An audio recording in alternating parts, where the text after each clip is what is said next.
ada banyak hal yang menyebabkan orang itu tertekan. Sehingga ya sebagian jadi gila. Dan kita berlindung kepada Allah Azza wa Jalla dari gila. Na'udzubillahi minal junun. Agar Allah menyelamatkan kita. Terus bagaimana Ustaz? Agar kita tidak sampai stres. Menerima takdir Allah SWT. Berbaik sangka sama Allah SWT. Bahwa takdir Allah itu indah, jemaah. Maka kondisi kita sekarang ini berbaik sangkalah sama Allah. Pasti Allah punya niat yang lebih baik buat kita.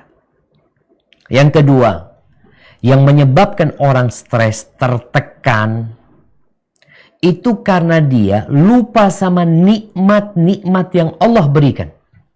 Di awal-awal COVID kita bikin kajian ya untuk menghibur orang-orang yang terdampak COVID, ya untuk bersabar, yang di PHK, macam-macam lah.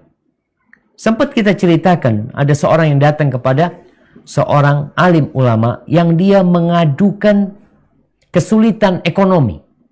Biasanya yang selalu menjadi masalah itu ekonomi. Dan ini pun yang dihadapi negeri kita dan negara-negara di berbagai belahan dunia. Ekonomi. Yang membuat orang jadi stres. Urusan fulus. Iya Ustaz, ya gimana kita punya kebutuhan? Nah, apa engkau nggak percaya? Ketika engkau masih umur 120 hari, rizkimu udah dicatat loh. Percaya nggak? Oh iya udah dicatat. Ya udah tinggal jalanin. Ustaz, kalau nggak ada rizkinya, mati engkau. Mati. Yakin. Rizkimu nggak ada, mati. Tapi sebagian orang, kita lihat orang-orang gila, rizkinya masih ada, nggak mati-mati dia jemaah. Kita kan berpikir orang gila kesian, ya ngapain dia masih hidup kan. Nggak berguna buat dia, karena rizki dia masih ada. Jadi kalau kita bicara rizki, engkau tidak akan mati kecuali rizkimu sempurna. Maka yakin. Taib. Yang ketiga, engkau lihat nikmat yang Allah berikan kepadamu banyak. Tadi kita ini lupa sama nikmat Allah SWT. Sehingga ketika datang seorang mengadukan masalah ekonomi kepada gurunya, sama gurunya ditanya, engkau mau nggak kedua matamu itu diganti sama fulus? Anggap 2 miliar. Matamu dikasih 2 miliar. Engkau. Ya enggak lah, masa mata. Iya kalau nggak matamu gimana kalau jantungmu? Ya jantung mati kalau diambil. Kakimu, telingamu, lisanmu. Kata orang ini, Syekh, ana bukan jualan spare part, Syekh. Ya nah, jualan spare part, mau diganti. Subhanallah, kau itu kaya raya, tapi engkau masih mengeluh. Engkau punya miliaran yang ada pada dirimu, tapi engkau masih mengeluh.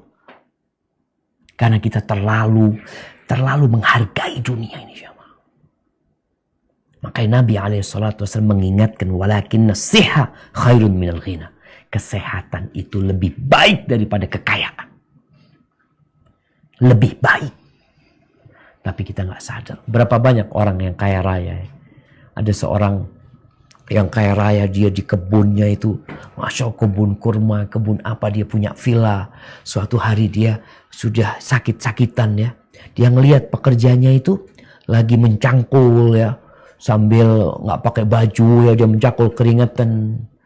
Apa kata orang kaya ini? Aku kepingin dikasih kesehatan orang itu dan semua hartaku diambil, nggak apa-apa. Karena tatkala kesehatan dicabut, harta kayaknya nggak ada nilainya jemaah. Dan lihatlah kepada yang di bawahmu. Insya Allah engkau nggak akan stres. Dan banyak-banyak baca doa, mengingat Allah SWT agar was-was bisikan-bisikan syaitan itu nggak tembus kepada dirimu. Hadza wallahu a'lam bishawab.